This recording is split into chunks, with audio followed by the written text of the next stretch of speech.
Los Angeles is a pretty jaded place when it comes to cars. When Porsche 911s are as common as Corollas and a Lamborghini Aventador doesn't even warrant a second glance. I was surprised by the reaction the public had to the 2022 Hyundai Ioniq 5 and the 2022 Kia EV6. Whiplash as we drove by. Questions at stoplights. Neighbors knocking on my door. These two mid-priced compact electric SUVs are novel, sure, but hardly the stuff of dreams.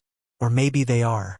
After years of non-Tesla EVs being basically dull-looking and driving compact crossovers and compliance cars, the new Ioniq 5 and EV6 are design-driven, aspirational, and crucially attainable EVs that just so happen to drive as good as they look. But when we put them in a head-to-head matchup, which one of these showstoppers is better? The Hyundai and Kia, represented here by the loaded Ioniq 5 Limited AWD and loaded EV6 AWD GT line, may be marketed by their manufacturers as SUVs, but they have as much in common with SUVs as the BMW X6 has with coupes. The fact that a Toyota Camry towers over the Kia and is at eye level with the Hyundai at a stoplight only confirms this. Even so, both cars are all the better for not being actual SUVs. The Ioniq 5 is weirdly the more conventional of the two Koreans. Styled like a cyberpunk PT cruiser, the Ioniq 5's design harkens back to Hyundai's Italian-penned hatchbacks of the 80s, with a healthy dose of 64-bit pixelization in its head and taillight graphics.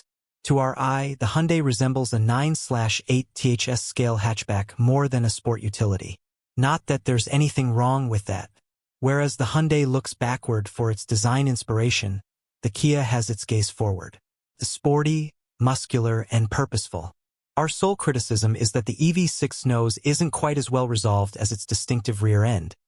We suspect lengthening its dash-to-axle ratio and stretching its wheelbase from 114.1 inches to match the Hyundai's 118.1-inch span would go a long way, no pun intended, toward refining its design.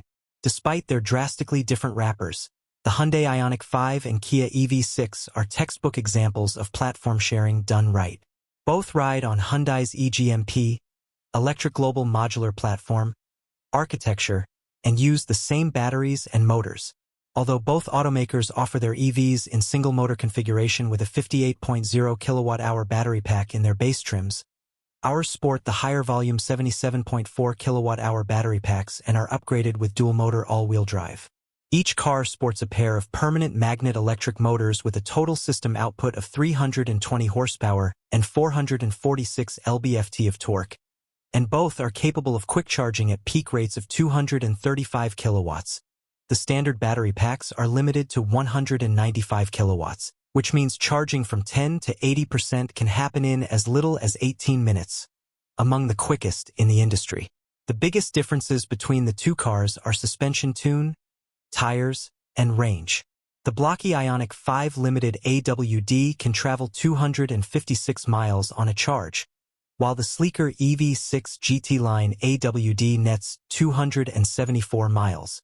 It's worth mentioning that in their most efficient forms, large battery, rear drive, the Hyundai can travel 303 miles on a charge and the Kia 310. With the Hyundai and Kia essentially mirroring each other's specs, it's no surprise they drive similarly in the real world. Neither is as kick-you-in-your-teeth powerful as a Tesla Model Y or Ford Mustang Mach-E GT. If that's what you're after, Kia promises a 576 horsepower EV6 GT in the near future, and Hyundai is electrifying its N-Performance brand. But both will throw you hard back in your seat off the line, with the initial surge of torque only starting to taper deep into highway speed territory. Passing power won't be a problem for any dual-motor EV6 or Ioniq 5. The Ioniq 5 is slightly quicker than the Kia, zipping from 0 to 60 miles per gallon in 4.4 seconds versus 4.5 for the EV6. Similarly, the EV6 and Ioniq 5 have good brake setups. Both offer up 4 levels of adjustability via steering wheel paddles, ranging from no regen to max regen in iPedal mode, allowing for one-pedal driving. We found ourselves bouncing back and forth between the maximum and level 3 settings, the latter of which felt like engine braking after downshifting in an internal combustion-powered car. There are notable differences in ride and handling between the EV6 and Ioniq 5. The Kia's ride is the sportier of the two, and it's tuned such that it perfectly walks the line between too firm and too soft. The Hyundai has a softer edge. It tends to bobble over imperfections that the EV6 just shrugs off. Conversely, the Ioniq 5 steers better than the Kia. Its steering is lighter, organic feeling, and more playful, like a plus-sized hot hatch. It makes this 2.3-ton EV feel surprisingly sprightly.